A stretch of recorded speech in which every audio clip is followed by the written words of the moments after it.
ایسے سوال بھی ہیں جو نوجوان نہیں کرتے، گھبراتے ہیں کہیں مولانا سے کریں گے ڈانٹ نہ دیں۔ کبھی بھی سوال سے گھبرایا نہ کرو۔ ان بیماریوں کا علاج اگر ہونا ہے تو مکتب اہل بیت میں ہونا ہے۔ کڈنی خراب آپ ہاسپٹل جاتے ہو، آنکھ خراب ہو ڈاکٹر کو دکھاتے ہو۔ یہ جو عقیدتی شبہات، وسواس جو شیطان من الجنت والناس اور خناس آپ کے ذہنوں میں وسوسے کرتا ہے، یہاں تک کہ ایک جوان نے کہا کہ مولانا جب نماز پڑھتا ہوں تو نماز میں شیطان اللہ کے لیے میرے ذہن میں برے خیالات پیدا کرتے ہیں۔ اب کہتا ہے کسی مولانا کو کیا بتاؤں، کسی کو سمجھ بھی نہ آئے کہ من ہی من میں اللہ کو برا بلا بولتا ہوں، کیا کروں ان وسوسوں کا؟ میں نے کہا پھر تم نے کیا کیا؟ کہ بس یہ کہ میں نماز چھوڑ دی ہے میں نے کہا شیطان تو کامیاب ہو گیا، وہ چاہتا یہی تھا تجھے وسوسہ دے اور تاکہ تم مصلی عبادت سے کیا ہو جائے، دور ہو جائے۔ شیطان 7000 سال عبادت کرنے والا ہے، وہ آپ کے لیے جو جال بچھاتا ہے نا وہ آپ کی سوچ سے بڑا ہے۔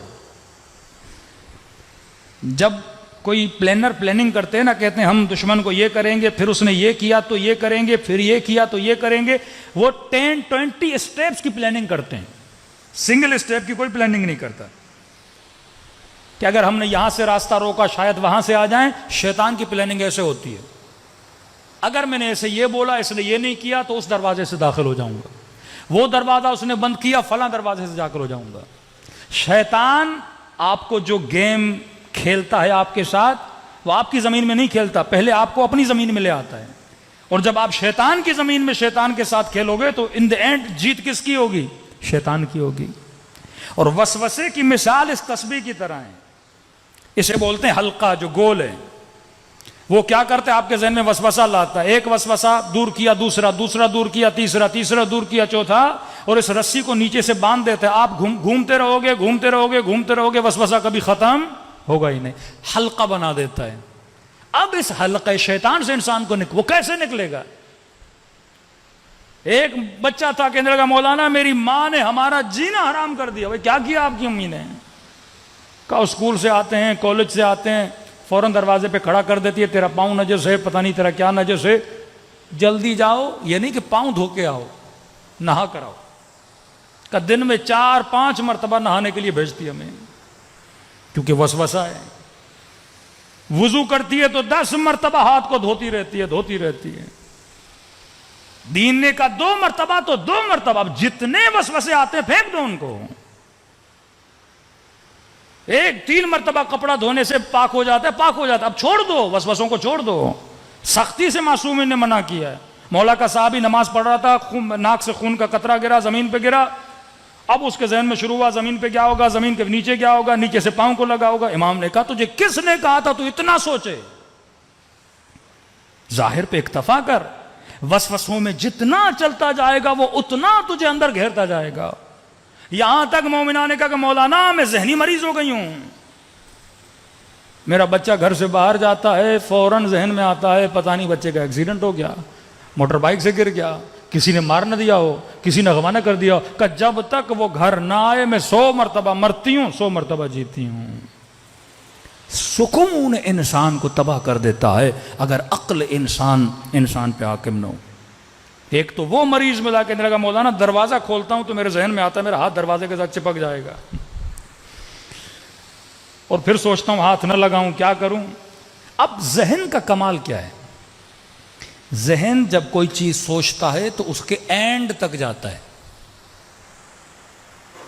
مثلا آپ یہ سوچو گے میں اگر ایئرپورٹ پہ جا رہا ہوں اور جہاز پہ نہ پہنچ پاؤں تو ذہن نتیجہ بتاتا ہے، نہیں پہنچو گے جہاز اڑ جائے گا، جب اڑ جائے گا ٹکٹ کے پیسے ضائع ہو جائیں گے، یہ ہوگا وہ ہوگا، اتنی زحمتیں۔ اب یہ سارا اسٹریس آتا ہے، آپ پہنچ بھی جاتے ہو لیکن وہ آپ کو ایسا دکھاتا ہے آپ پہنچے بھی نہیں ہو، جہاز نکل گیا ہے۔ اچانک آپ کے دل میں درد ہوا، ذہن ایکٹیو ہو جائے گا، اچھا یہ درد ہوا ہے، ہو سکتا ہے اٹیک آنے والا ہو، اٹیک آئے گا تو مر جائے گا، بیوی کا کیا ہوگا، بچوں کا کیا ہوگا، وہ ساری پلاننگ قبر تک بھی پہنچا دیتا ہے آپ کو۔ اتنے وسوسے آپ کے ذہن میں لاتا ہے۔ توکل کا مطلب ہے خود کو رہا کرو، کس کی طرف؟ اللہ کی طرف۔ خود کو آزاد کرو، کس کی طرف؟ اللہ کی طرف۔ اب ہمارے استاد اخلاق تھے، یہی مسائل تھے، انہوں نے کہا بھائی اس کا ایک ہی حل ہے کہ جس چیز سے، امیر المومنین کا ایک جملہ ہے، فرمایا جس چیز سے ڈرو اس کے اندر خود کو پھینک دو، ڈر ہی ختم ہو جائے گا۔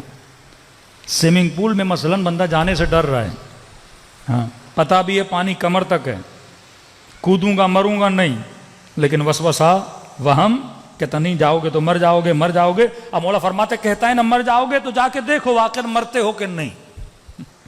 کیلکولیشن تو تم نے عقل سے کر لی نا کہ پانی چھوٹا ہے جاؤں گا نہیں مروں گا، جب کیلکولیشن کر لیے تو ڈر کیسا، اس کے اندر کود جاؤ۔ اس ماں کو کا تمہیں برا نہ لگے، لیکن یہ حل ہے امیر المومنین کا۔ شیطان کیا کہہ رہا ہے؟ بچہ مر جائے گا، بولو اللہ کی امانت ہے، مر گیا تو مر گیا۔ جب تم ڈر ختم کرو گی اس دن کے بعد کبھی وہم اور وسوسہ نہیں آئے گا۔ ایک بار بابا سے بلند صلوات پڑھے محمد والے محمد۔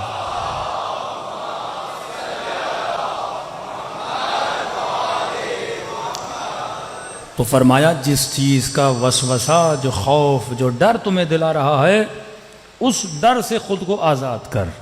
جب تک آزاد نہیں کرے گا، دیکھیے دشمن کس چیز سے ڈراتا ہے؟ ڈراؤ، جھکاؤ، مارو۔ بولے گا میرا کام نہیں کرو گے اولاد کو ماروں گا، تجھے ماروں گا۔ یہی خوف اصحاب امام حسین کے اندر پیدا کرنا چاہتا تھا، لیکن یہاں پہ شجاعت دکھانی ہے کہ میرے مال کا مالک خدا، میری جان کا مالک خدا، ہر چیز کا مالک کون ہے؟ پروردگار عالم ہے۔ تو فرمایا جس بھی چیز سے ڈرو اس سے خود کو کیا کر دو؟ آزاد کر دو۔ اگر یہ ڈر ہے بچہ مر جائے گا کو میں نے اللہ کے حوالے کیا، جو ہوتا ہے دیکھا جائے گا۔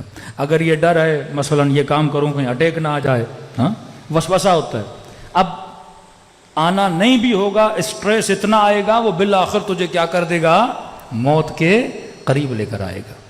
آج اکثر معاشرے میں وہم کی حکومت غالب ہے کہ میں یہ سمجھتا ہوں کہ یہ طاقت میرے پاس ہوگی تو میں کامیاب ہوں، مال میرے پاس ہوگا تو میں کامیاب ہوں، شہرت میرے پاس ہوگی تو میں کامیاب ہوں۔